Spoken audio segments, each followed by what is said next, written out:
Então vamos lá. Marquinhos já está aí, Helenice está de volta.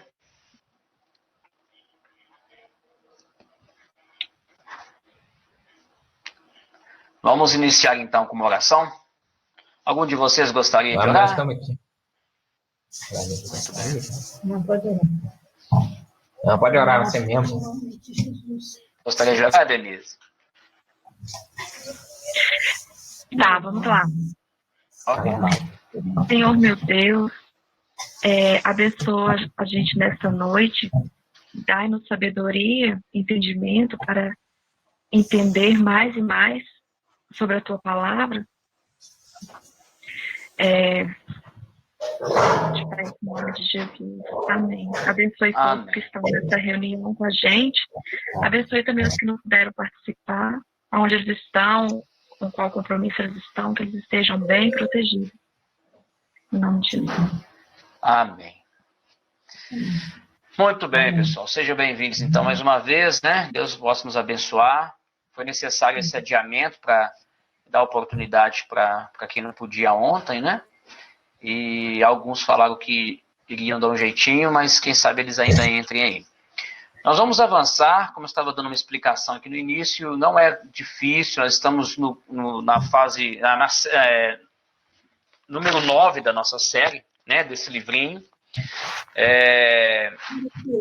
Ele tem aqui, né, no apêndice, uma listinha de assuntos, a qual o Apocalipse foi dividido, para que nós possamos tirar lições específicas dos assuntos tão complexos que são revelados no Apocalipse. Né? Aparentemente são figuras, são símbolos, datas, e o objetivo não deste nosso estudo, repito, não é exatamente nós aprofundarmos nas figuras do Apocalipse, apesar de que é algo muito bom, né? Porque a gente tira aquelas dúvidas, aquele medo em si do que é o livro, mas sim nós pegarmos as mensagens, as lições que o livro nos apresenta, que Jesus nos revelou através de João, ok? Mas se você tiver curiosidade em aprofundar e conhecer melhor essas figuras, que algumas a gente não vai poder ali explicar capítulo a capítulo, nós podemos compartilhar ferramentas com vocês como essas,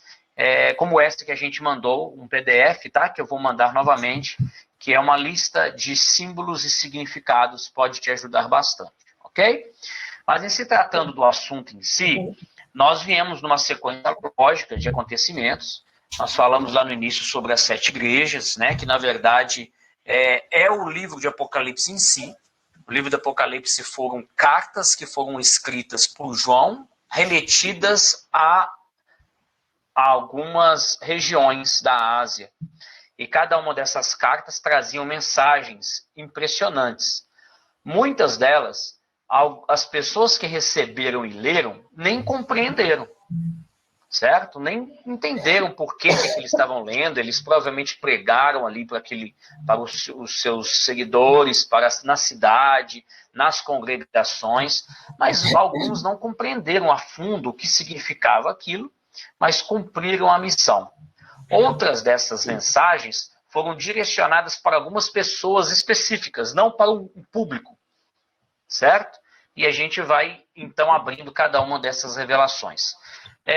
De repente, quando nós estamos falando dessas cartas, o João ele se depara na visão que este livro das cartas ele estava selado, né? E aí eu vou compartilhar com vocês aqui para a gente poder falar melhor aqui sobre as figuras. Vocês estão vendo a tela aí? Tá tranquilo? Sim. Ok. Então, João ele viu um livro como esse aqui, né? Os livros eram pergaminhos, eram rolos, e ele estava selado, ou seja, significa que era algo muito sério. E os selos como se fossem de cera, né? Não é um selo de correio hoje colado, era tudo da época.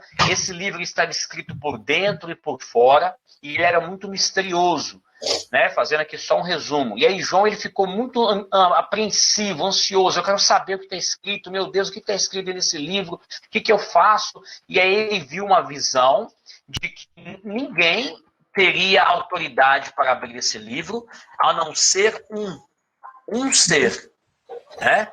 E esse ser era o único que era digno. Esse ser ele é chamado de leão da tribo de Judá, Cordeiro de Deus, né? E vários outros nomes que nós sabemos que estavam sendo revelados, que estava sendo revelado justamente Jesus Cristo. Era o único que era digno de abrir esse livro. E então Jesus ele abre o livro e começa a contar para João as boas novas desse livro, ok? Então, quando abre os selos, João ele começa a ler, a ouvir então algumas expressões. Aí você pode pegar a sua Bíblia, tá bom? João, Apocalipse capítulo 6. E nós começamos já a estudar e vimos uma pequena abertura dos selos, tá? Nós já vimos sobre o selo, do primeiro selo, capítulo 6, verso 1, e nós descobrimos que quando se abre o primeiro selo, trazia-se uma mensagem, né?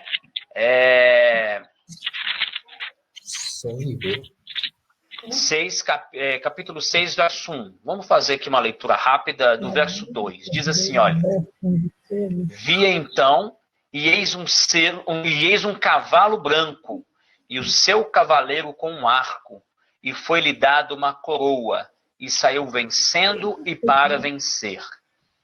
Essas figuras aqui, essas ilustrações, são até fáceis de serem compreendidas, né?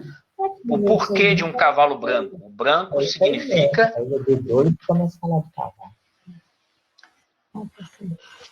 O branco significa o quê? Quem sabe me dizer? Tá fácil aí, né? Até hoje, a mesma simbologia do branco é usada até na bandeira do Brasil. Pureza, né? Isso, a paz, né? Tranquilidade, isso.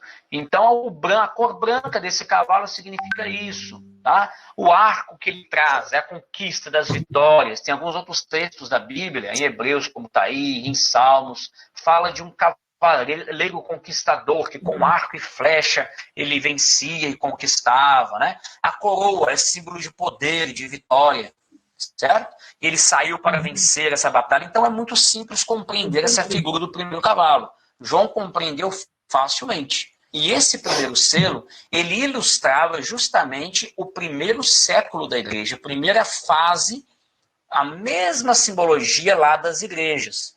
Era uma igreja pura, uma igreja onde todo mundo estava bonzinho, todo mundo acreditava em Jesus. Os apóstolos saíram para pregar, né? E tudo que os apóstolos pregavam, milhares de pessoas se convertiam. E aí nós tiramos 3 grandes acontecimentos deste primeiro cavalo, deste primeiro selo, certo? Aconteceu no primeiro século, ainda na época dos discípulos, nós encontramos no livro de Atos, um grande acontecimento que mudou a história da humanidade. Certo? E é importante nós compreendermos, porque infelizmente este episódio do dom de línguas, ele é equivocadamente ensinado por aí, né? Infelizmente, algumas denominações, elas ensinam isso de forma equivocada, enganosa, onde que existem, eles fazem uma mistura de língua dos anjos com a revelação, né? Com a língua da revelação, onde as pessoas então começam a falar em línguas estranhas, para que as pessoas, então, tivessem a manifestação do Espírito Santo. Não foi isso que aconteceu. Na verdade, ali aconteceu a primeira grande conferência, né? Ou seja, um grande evento de evangelização a nível mundial, onde todo o evangelho se espalhou por todo o mundo por causa daquele único fato. O Espírito Santo se manifestou nos apóstolos, eles falavam em hebraico, que era a língua original deles, ali na Palestina, e pessoas do mundo inteiro que estavam ali por conta de uma festa, né? Uma festa anual que reunia milhares de pessoas. Pensa aí no Carnaval, né? Pensa aí no Ano Novo, pessoas viajam o mundo todo e vão para aquele lugar para comemorar. Elas aprenderam do Evangelho e elas voltaram para as suas regiões de origem, para os seus países, convertidas, ouvindo algo novo. Certo? E essa foi a prova justamente da conquista desse arco que o cavalo traz. Entendeu? A mensagem de Cristo. Cristo trouxe esta verdade, de que nada impediria que o evangelho fosse pregado. Ok? Então, adiantando aqui no resumo, aconteceu também um segundo grande episódio, que foi o sermão de Pedro, também inspirado pelo Espírito Santo. 3.000 pessoas se converteram de uma única vez. Né? E depois aconteceu a fundação da primeira igreja. Ok, então a gente já conhece isso, e isso era por volta do século 100, certo? E aí nós conhecemos que nós temos o inimigo de Deus. E o inimigo de Deus, ele cirou, ele ficou muito irado. E então nós vemos a abertura do segundo selo. Certo? Tudo bem até aí? Tá tranquilo? 2020. Tranquilo, Samuel. Então vamos avançar aí. Então agora, Apocalipse 6, verso 4. E eu queria que um de vocês lessem. Você pode ler pra gente, Denise, por favor? Você tá com a Bíblia aí? Tô. Leia, por favor, então. Isso. E saiu outro cavalo vermelho, e ao seu cavaleiro foi-lhe dado tirar a paz da terra, para que os homens se matassem uns aos outros. Também lhe foi dada uma grande espada. Olha aí, olha que nós estamos lendo. Já agora mudou a figura. Então, quando a gente vai para um cavalo vermelho, olha aqui a figura do cavalo vermelho, na ilustração, a simbologia. O que essa cor vermelha significa? Como disse até hoje, né, justamente, sangue, morte, né, contaminação. Né? A Bíblia usa a ilustração também do vermelho para ilustrar, por exemplo, a diferença da pureza. Então você pega um cetim branco, limpinho, branquinho, cai ali um molho de tomate, né? Então usa a ilustração, por exemplo, das joias e das vestimentas das meretrizes. A maioria delas, desde a época da purpurina, usava-se o vermelho, uma cor cheguei, né, chamativa. Então traz ali uma figura justamente de perigo, contaminação. Inicia-se aí a era das perseguições. A espada que esse cavaleiro traz representa ali um poder impositivo, tá? Não é um poder conquistador. Um poder conquistador que no cavalo anterior usava uma coroa. Olha a diferença da coroa e da espada. A coroa é uma figura de honra, de glamour, né? Que a pessoa recebeu por merecimento. Por merecimento, provavelmente até por sangue, né? Por herdar o trono. E quando o rei ele herda o trono, ele não é por imposição. Né? Agora, a diferença aqui, que nós estamos vendo uma espada onde a pessoa conquista o poder à força, como se fosse um revólver hoje. Né?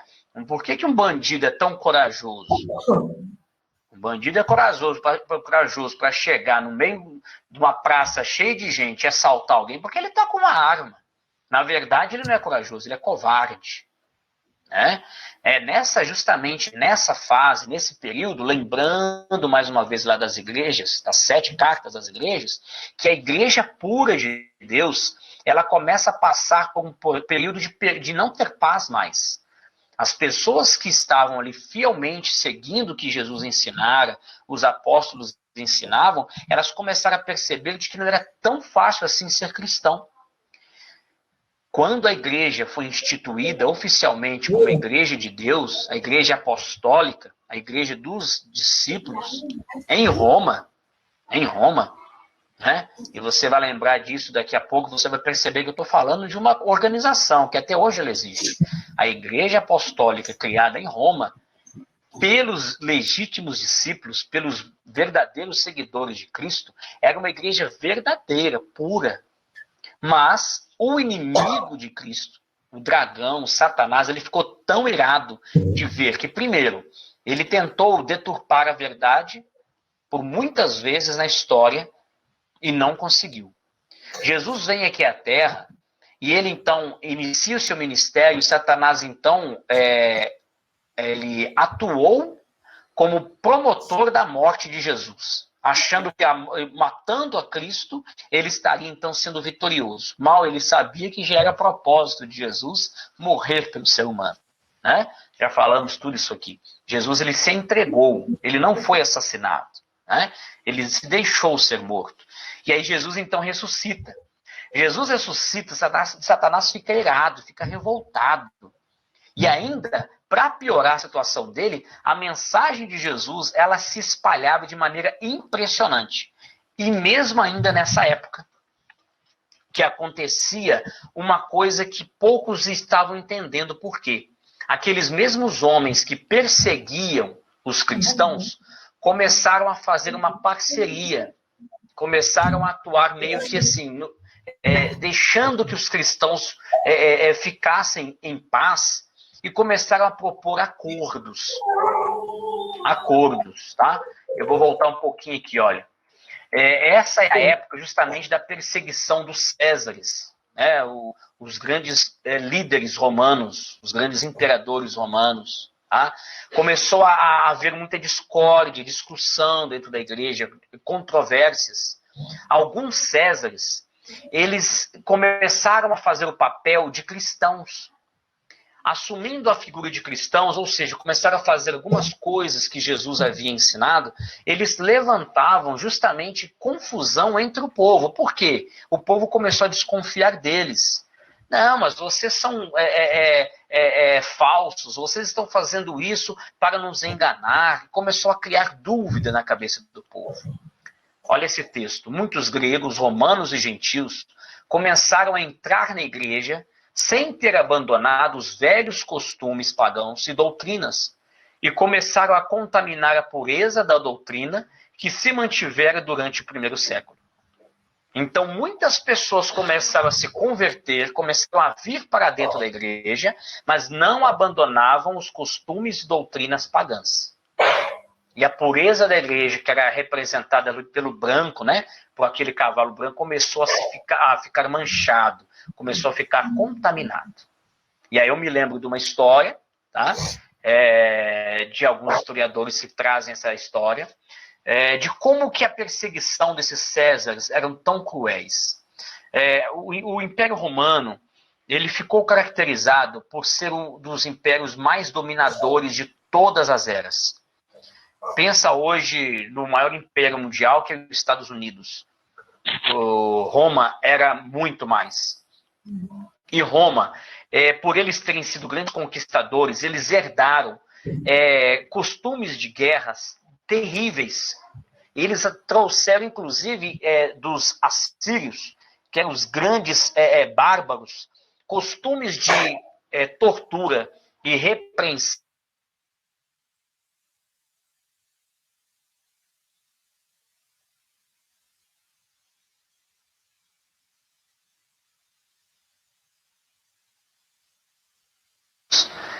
Depois disso, eu acredito que na história nunca houve algo tão terrível. E até hoje isso é ensinado e combatido, porque foi algo muito triste. Mas os romanos fizeram algo muito pior, Deus. Eles mutilavam as pessoas, eles crucificavam, eles aniquilavam os cristãos de diversas maneiras, as mais cruéis possíveis que você possa imaginar. Inclusive os próprios apóstolos, né? Paulo foi decapitado, João foi colocado num tacho de óleo fervente e tantas outras maneiras que eles usavam para matar os cristãos. Mas conta-se a história de um dos cristãos fiéis que um dia bateu-se na porta dele os soldados romanos. E ele já sabia que iria acontecer com ele e sua família. Eles seriam mortos pelo simples fato de que reconheciam Jesus como o rei dos judeus, como Salvador. E os soldados, quando chegaram à porta dele, disseram: você tem uma única chance, uma última chance, que você negue tudo isso que você crê, que você pare com essa besteira de ficar seguindo a esse Jesus, de ficar guardando mandamentos, de sendo bondoso, de guardar sábado, de guardar a lei de Deus. Esqueça tudo isso e você vai viver. E ele disse o seguinte: olha, eu tenho só um pedido para vocês. Me deem apenas 1 hora para que eu possa orar. E ele disse o seguinte para os soldados: o meu Jesus, ele viveu durante apenas 3 anos aqui nesse mundo, pregando a verdade, ensinando o que nós deveríamos ser. Eu tenho quase 60 anos que eu virei as costas para este Jesus. Não é agora que eu vou negá-lo.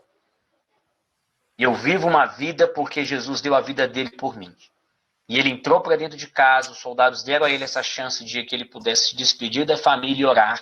E enquanto ele orava ali no seu quarto, os soldados que estavam do lado de fora, na porta, esperando para matar aquele homem, dizem os historiadores que eles se converteram com a oração daquele homem, uma oração sincera, uma oração genuína. E eles largaram as suas espadas no chão e foram embora e disseram para o seu comandante: eu não sou capaz de matar esse homem. Aquele homem é um homem verdadeiro, um homem honesto. E se tudo aquilo que ele faz e prega, e ele é capaz de falar com alguém que não estava lá, eu também creio nesse Jesus. Felizmente, aquele homem acabou sendo morto por outra guarnição, por outros soldados. Mas esta é uma das histórias que confirmam a terrível pavor que os romanos, e claro, também o próprio Satanás, entraram, porque, como diz as profecias, inclusive escritas por uma senhora, uma escritora, né, americana, Ellen White, de que quando se morria um cristão, 10 se convertiam. De que o sangue dos cristãos que se derramava no solo era como se fosse uma semente que brotava esperança para muitos outros. E isso se tornou uma verdade tão incrível, tão maravilhosa, que as pessoas então começaram a se converter aos milhões.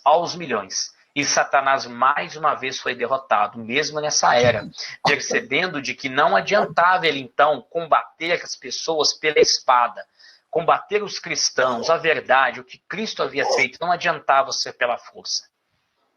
E aí nós entramos em mais uma fase, a fase do cavalo preto. Mas antes de nós passarmos na fase do cavalo preto, eu queria te convidar a abrir a Bíblia em Romanos capítulo 14, verso 8.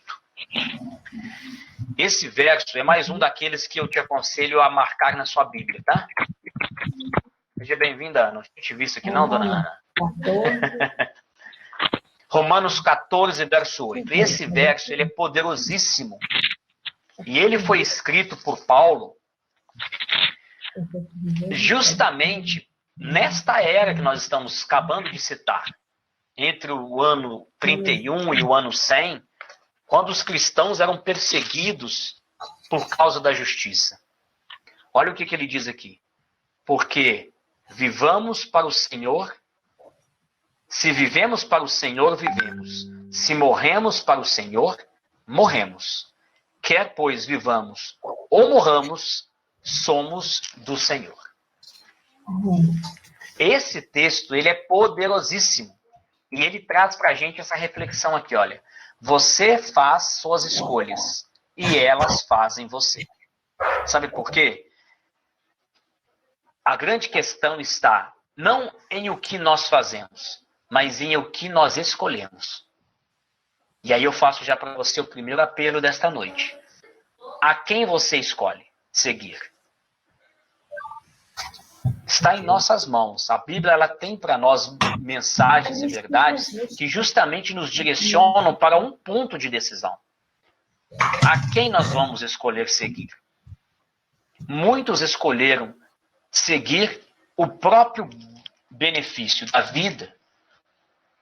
Ao negar Jesus, eles estavam do lado de um processo que eles não morreriam, não perderiam sua vida.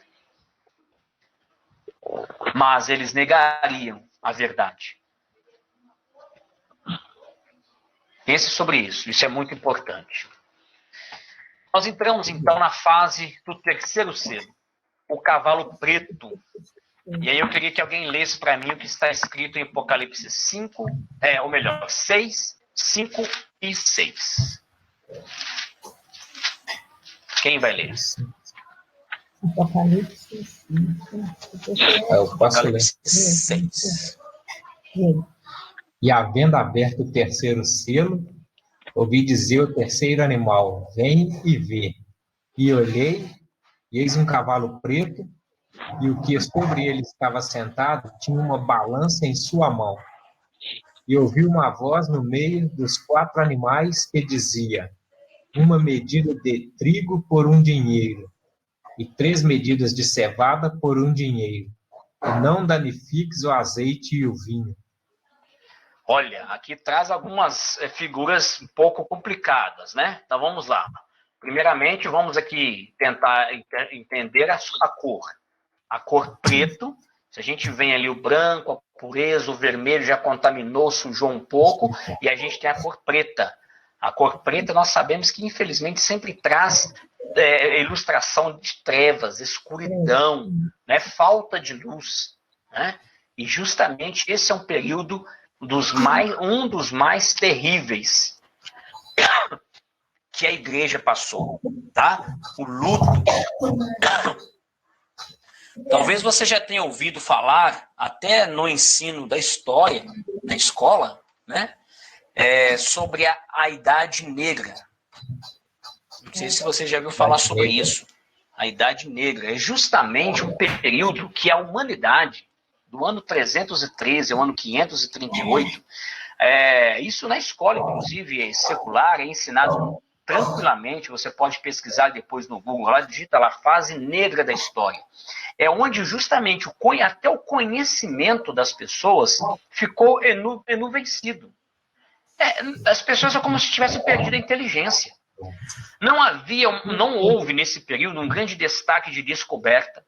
Não houve grandes historiadores e pessoas inteligentes que marcaram a época do conhecimento das coisas. A Bíblia não era mais difundida. A fé das pessoas era ignorada. O que você acreditava não importava. Essa foi a fase onde você pode, inclusive, comparar com muitos filmes hoje, onde muitas seitas,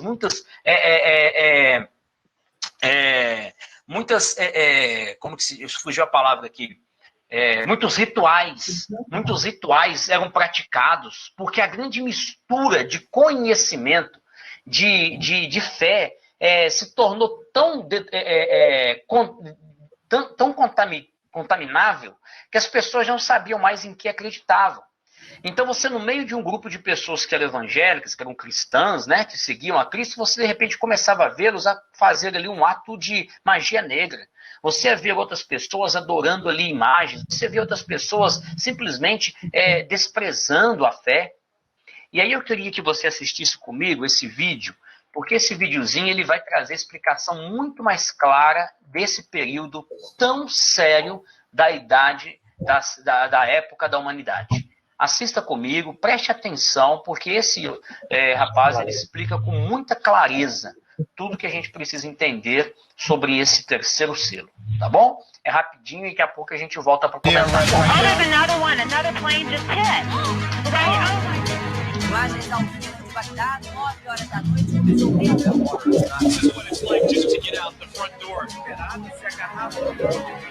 O pânico que se espalhou pelos mercados de ações em todo o mundo causou Desde 1997.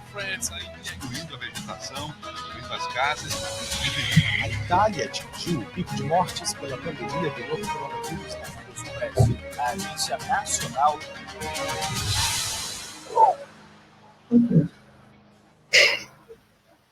Quando abri o terceiro selo, ouvi o terceiro ser vivente dizendo: vem. Então vi, e eis um cavalo preto e seu cavaleiro com uma balança na mão. E ouvi como uma voz no meio dos 4 seres viventes dizendo: uma medida de trigo por 1 denário, 3 medidas de cevada por 1 denário, e não danifiqueis o azeite e o vinho. O cavalo preto, naturalmente, vai ser o oposto do cavalo branco, porque no mundo das cores, o branco é o oposto do preto. E se o branco significava pureza, obviamente o período histórico do cavalo preto simboliza impureza. O que aconteceu foi assim: o diabo, durante o período do cavalo vermelho, tentou matar a igreja através do derramamento de sangue. O que aconteceu foi o contrário, cresceu demais. Então ele mudou de estratégia, ele parou de perseguir a igreja. E como num passe de mágicas, simplesmente o Império Romano, que perseguiu o cristianismo oficialmente durante alguns séculos, tornou o cristianismo a igreja oficial de todo o território do império. Simples assim. De perseguida, passou a ser a preferida. Sabe o que tinha por trás disso? Constantino, que era o imperador da época, estava percebendo que o Império Romano estava se derretendo, estava ruindo. Então ele tentou de alguma forma juntar, reunificar os povos. E ele pensou que a melhor cola para a reunificação das pessoas dentro do império seria a religião. E existiam duas grandes religiões ali. Era o cristianismo e o paganismo. Só que ele sabia, pelos relatos históricos, que os cristãos jamais se tornariam pagãos. Mas ele deduziu que os pagãos poderiam se tornar cristãos. Isso se a igreja cristã da época fizesse algumas concessões. Ela parasse de pregar e ensinar e de acreditar em algumas coisas, facilitaria muito para os pagãos se aderirem. Aí sabe o que aconteceu? Com a ajuda dos líderes religiosos da época, com os bispos que cuidavam de regiões territoriais do cristianismo da época, que começaram a receber muitos presentes e muitas honras e muito poder e muito dinheiro do imperador, porque agora era a religião oficial, aceitaram tirar alguns elementos fundamentais e sujar a mensagem que até então era pura do cristianismo. A intenção era fazer com que os pagãos se sentissem à vontade dentro do cristianismo. Os pagãos, por exemplo, eles costumavam acender velas para as almas, para as pessoas que já haviam morrido, para os deuses deles. Então, o que o cristianismo fez? Instituiu a cerimônia de velas. E quando o pagão chegou no cristianismo, ele se sentiu à vontade por causa disso. O pagão costumava pagar para receber o perdão dos deuses deles. E quando ele chegou no cristianismo, ele viu a indulgência, que era nada mais, nada menos do que pagar para a própria salvação e para perdão dos seus pecados e de pessoas da sua família que haviam morrido. Os pagãos, eles costumavam se machucar para alcançar a graça dos deuses. Quando eles queriam uma bênção, alguma coisa especial, eles se mutilavam, eles se machucavam. Quando os pagãos chegaram no cristianismo, na igreja cristã, eles viram pessoas subindo grandes escadarias de joelhos, com os joelhos sangrando, para tentarem alcançar graças diante de Deus. E sabe o que é o mais interessante? Os pagãos, eles tinham o costume de tocar nos deuses deles, de enxergar os deuses deles, porque eram esculturas de madeira ou de ferro. Então eles costumavam adorar o Deus deles diante de uma imagem, e eles adoravam aquela imagem do Deus. E para a igreja cristã atrair o paganismo e converter eles, entre aspas, para o cristianismo, a igreja cristã começou a fazer imagens de ferro, imagens de madeira, e ensinar que aquelas imagens deveriam ser adoradas. E por isso, quando os pagãos chegaram no cristianismo, eles não precisaram mudar.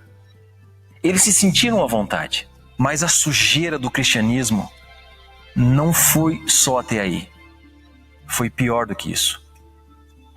Você acredita que os líderes cristãos durante esse período do Cavalo Preto, eles tiveram a ousadia de mudar os 10 mandamentos? Justamente aquelas palavras que foram escritas com o dedo de Deus e entregues para a humanidade, para que durante todo o período da vida humana fosse a nossa regência.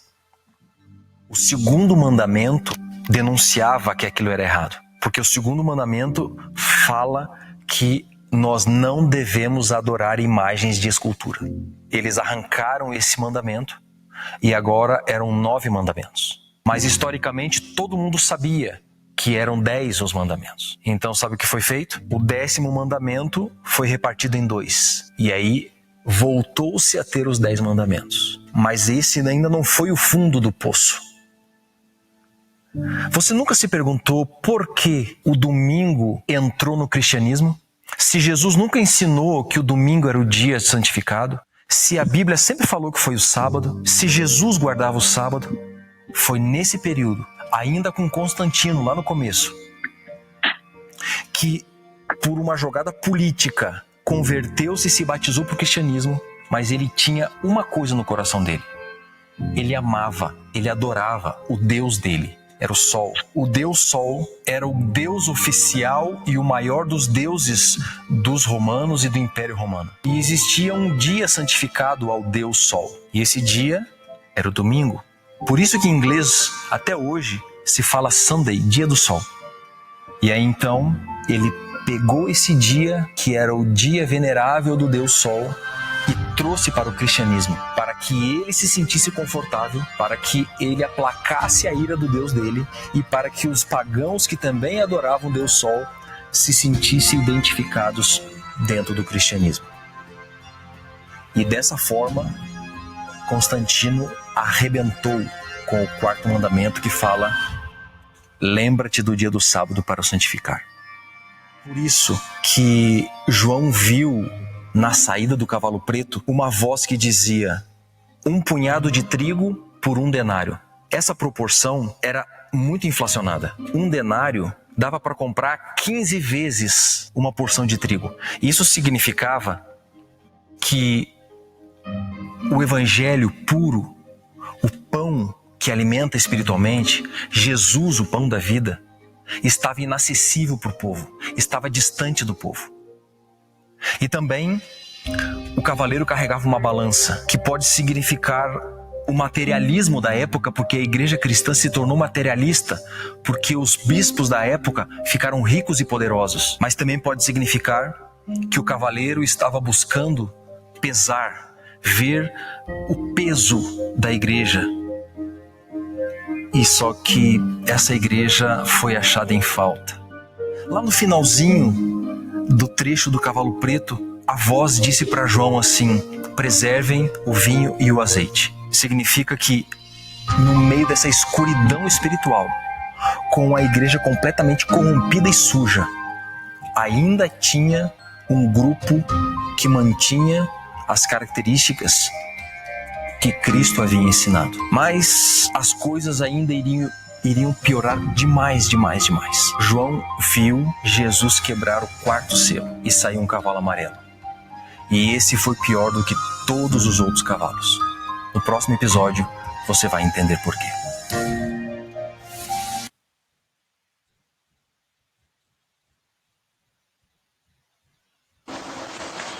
Oi. Viram aí? Viram como que quando a gente conhece a história, as coisas começam a ficar bem mais claras para a gente? Nós acabamos de ouvir, em poucas palavras, a história da criação da Igreja Apostólica Católica Romana. Uma organização que até hoje é chamada de a Mãe da Igreja, a mãe de todas as igrejas cristãs, e que por uma artimanha foi preparado um processo de união entre o paganismo e o cristianismo, a verdade pura de Cristo, para que houvesse esse conchave e as pessoas pudessem ser aceitas naturalmente com a fé que elas possuíam. Se sentiram bem, se sentiram confortáveis, porque elas eram aceitas como elas eram. Vocês percebem como que isso é uma artimanha tão satânica e tão perigosa?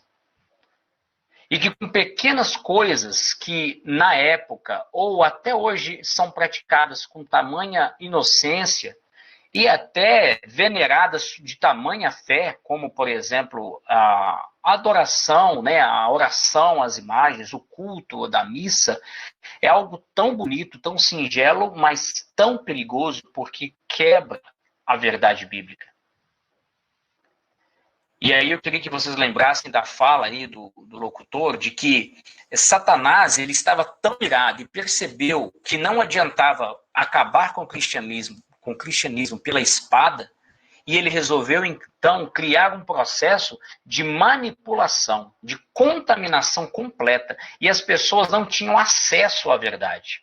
Os apóstolos já haviam morrido, os seus descendentes já haviam morrido, aí estavam ali milhares de pessoas convertidas ao cristianismo, mas recebendo com segundas intenções, e principalmente a intenção financeira, elas foram iludidas a agir dessa maneira. E a verdade de Deus começou a ser jogada por terra.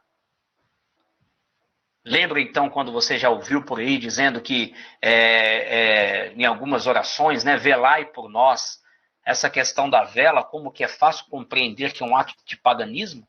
Porque eles acreditavam de que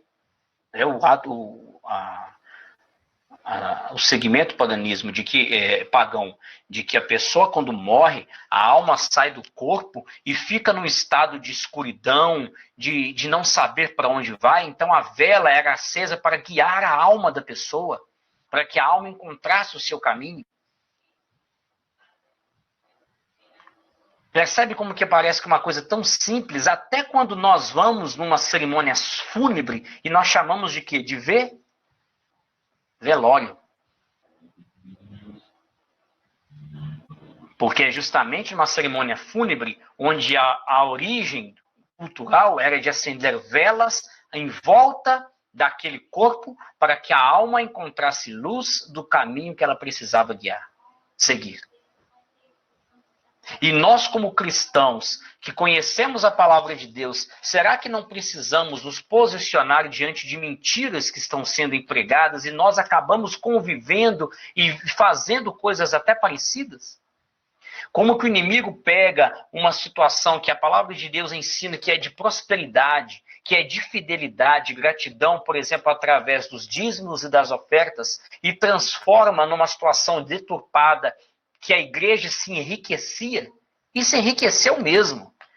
Se você assistir muitos filmes, se você gostar, você vai perceber como que a igreja católica se tornou milionária, onde praticamente 70% das terras eram de origem da igreja, e a igreja que cedia então para organizações, e onde existia um povoado, ali existia um terreno para que a igreja construísse a sua sede. Até hoje é assim. Você conhece alguma cidade onde não tem uma igreja na praça, um boteco e uma funerária? Pois é. Então é importantíssimo nós entendermos, e mais uma característica, a característica talvez que é o grande cunho dessa mensagem de hoje, que nós poderíamos aqui até resumir. Além de todas essas distorções que foram inseridas na igreja verdadeira, na igreja de Cristo, a que mais talvez foi uma punhalada nas costas dos cristãos, né? Além da oração aos mortos, as indulgências, a doutrina do purgatório, o que mais, e que foi a maior artimanha de Satanás, foi a mudança do dia de guarda ensinado por Deus e instituído desde a fundação do mundo. Como o autor aí disse, está aí para você, depois você vai ter acesso a esse material facilmente aí também no grupo. Aqui estão os 10 mandamentos da lei de Deus. Você lembra que eles foram escritos pelo próprio dedo de Deus. Não foi escrito por Moisés. Foi escrito pelo próprio dedo de Deus, colocado dentro da arca. As outras leis de saneamento, de higiene, de cultura, de cuidado, de lembranças, foram escritas por Moisés e colocadas do lado de fora da arca. Mas o que o catolicismo romano fez? Eles deturparam a lei de Deus e transformaram, dividindo o 9º com o 10º mandamento, eximindo o 2º mandamento, que proibia a imagem de esculturas, para que pudesse ficar justificado o uso de imagens. E o principal, foi tirado, aniquilado, o 4º mandamento da lei de Deus. Você percebe como que isso é sério? Porque de uma maneira muito sutil, e tirando das pessoas o acesso à Bíblia original, aos escritos, né? Matando os apóstolos, as pessoas não teriam mais conhecimento da verdade original, da verdade pura. E as pessoas eram ensinadas dentro desse conceito e para todos, então, parecia cômodo, parecia natural e correto. Mais uma vez aqui os 10 mandamentos expostos. Então vocês percebem como que é importante nós conhecermos a verdade bíblica. E esses 7 selos do Apocalipse, eles têm essa característica. Cada um deles trazem para nós um conhecimento de algo que hoje pode fazer a diferença na nossa fé. Você percebe por que não pode ser simples você escolher qualquer dia para guardar? Como alguns ensinam, o importante é que eu escolha um dia para que eu reverencie. Eu poderia te dar mais um grande motivo para que você guarde o sábado do Senhor. Mas só esse que nós acabamos de ouvir já não te traz uma revolta e uma vontade de realmente se posicionar? Porque foi tirado, foi deturpado, foi contaminado uma verdade que Jesus ensinou, que Deus instituiu para o nosso próprio bem. Isso foi arrancado de nós. E a igreja, então, foi crescendo e foi se espalhando pelo mundo, ensinando todas essas mentiras. Foi mais de 5 séculos que a igreja romana, ou melhor, a igreja cristã, a igreja apostólica, deturpada por Roma, pregou, avançou por todo o mundo ensinando estas mentiras aqui que você está vendo na tela agora. Estas mentiras. E somente no início do século XVII, quando encerrou a fase negra da história, quando as pessoas começaram a se aperceber, e aí a profecia bíblica de Daniel, quando fala de que a ciência se multiplicaria, de que as pessoas teriam clareza do conhecimento, que um grande homem começou a estudar a Bíblia e resolveu enfrentar a igreja apostólica. Lutero, Martim Lutero.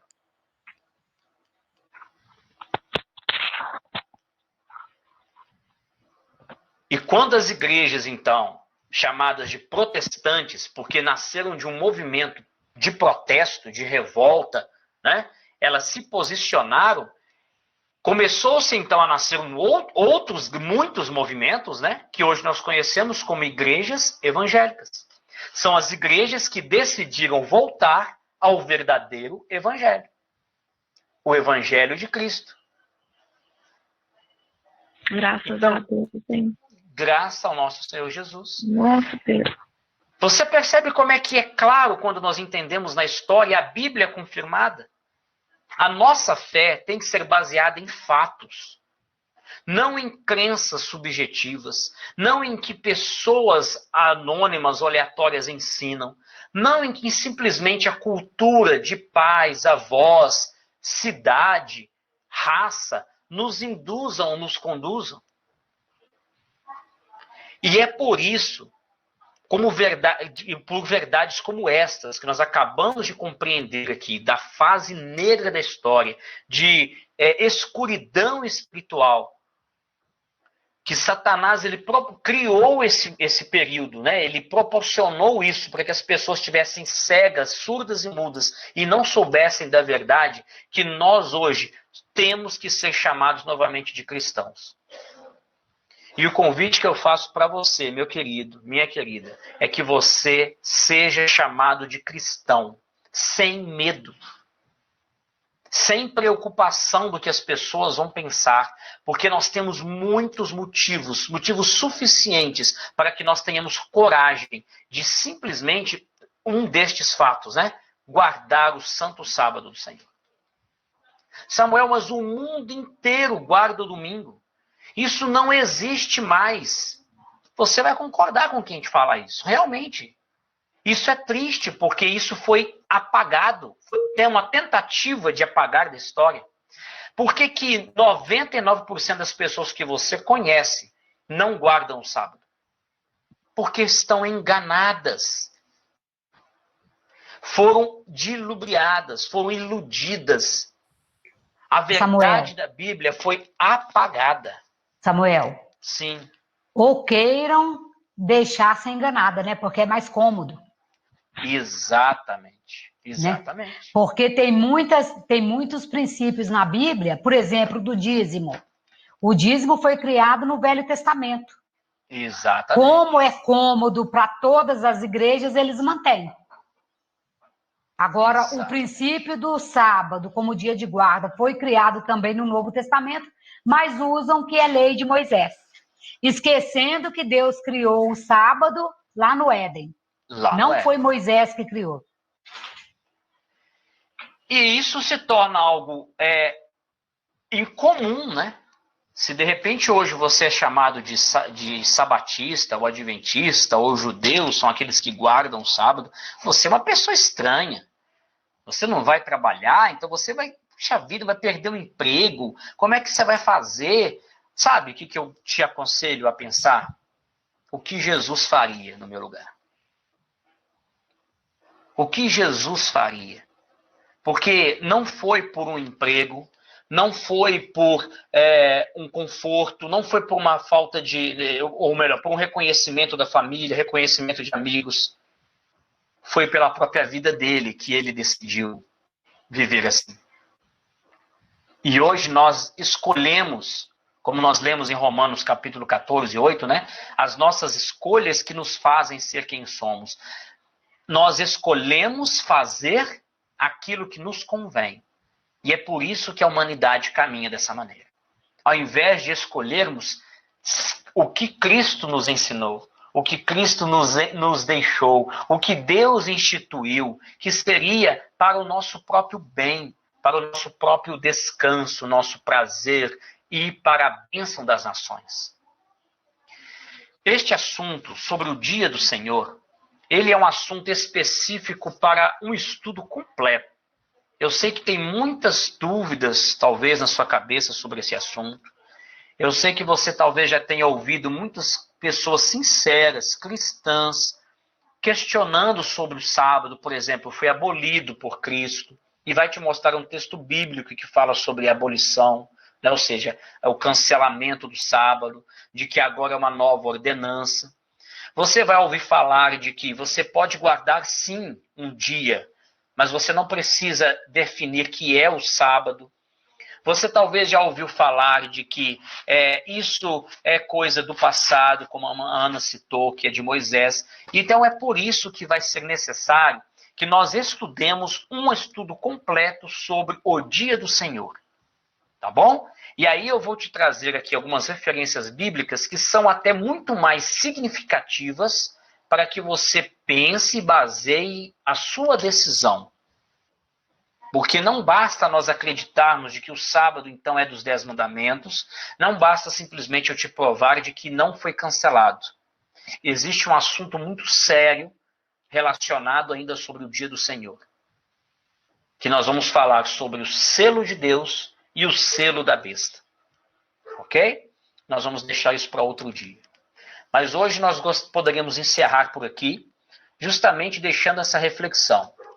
Queridos, mais uma vez, nós estamos vendo aqui a prova de que durante toda a história da humanidade, Cristo esteve no controle. Deus sempre esteve no controle de todas as situações. Se era perseguidos à espada, ali estava um povo de Deus protegido e guardado, e a verdade, acima de tudo, era reverenciada. A palavra de Deus diz de que caia-se uma folha da árvore, mas a palavra de Deus permanece para sempre. E isso deve servir para fortalecimento da sua crença, da sua fé, para que você e eu tomemos uma decisão ao lado de Jesus a cada dia, a começar por hoje. Não quer você tomar uma decisão agora? Não quer você pensar melhor em que caminho você precisa seguir? Se é seguindo a multidão, ou seguindo um caminho que aparentemente é estreito, mas é o caminho que nós devemos seguir. O caminho é Jesus. Ele mesmo diz, eu sou o caminho, a verdade e a vida. Ninguém vai até o Pai se não for por ele. Mas, infelizmente, muitos de nós, e a mídia nos bombardeia com frases prontas, né? Você já deve ter ouvido, a voz do povo é a voz de Deus, né? Não. Não caia nessa. Siga o seu coração, que está sendo tocado pelo Espírito Santo nesse momento. Alguém tem alguma pergunta a deixar? Alguém tem alguma coisa a comentar?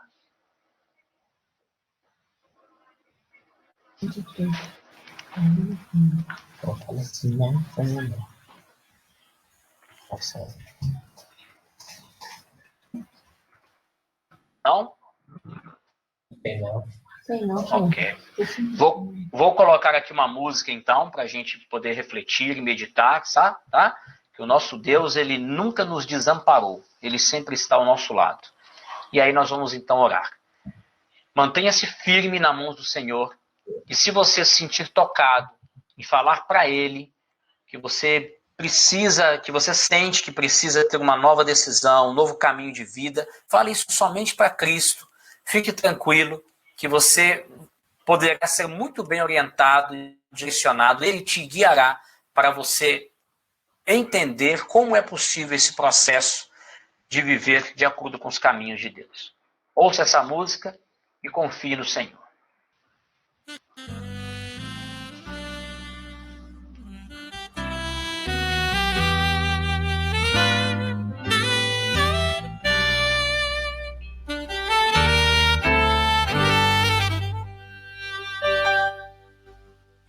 Meses já se vão e eu me lembro bem toda a dor que o medo me causou, toda lágrima no olhar, tristeza e pesar, mas também lembro quem pôde me curar.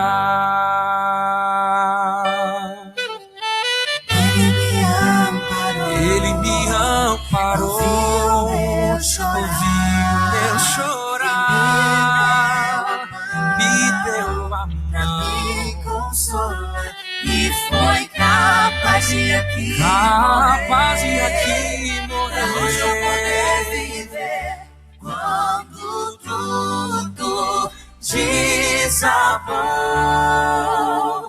O Senhor me abraçou, Ele me amparou.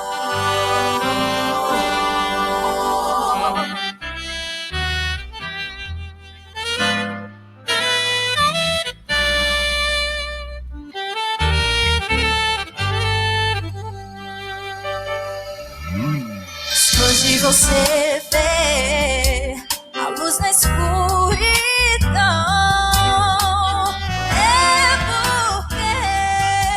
Jesus te deu a mão e agora só basta crer e esperar no Senhor. Deixe sua vida nas mãos do Pai de amor. Ele me amparou, ouviu eu chorar,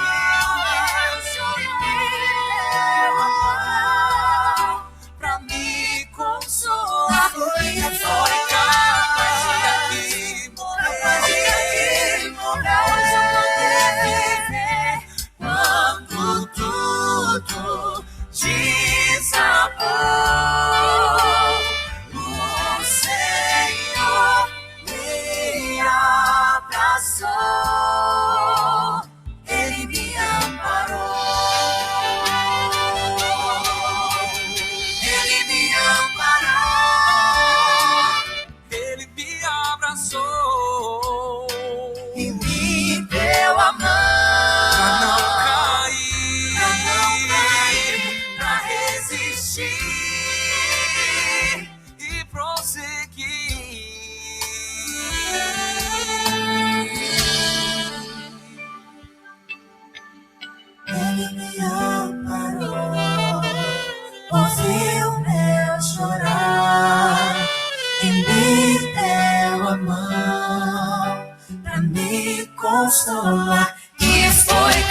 meu castelo desmoronou.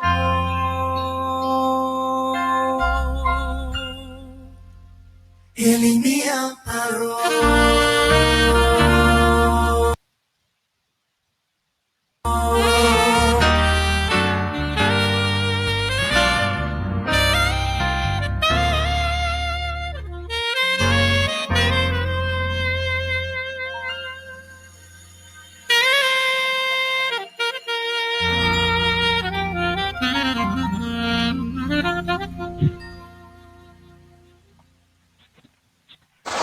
Amém?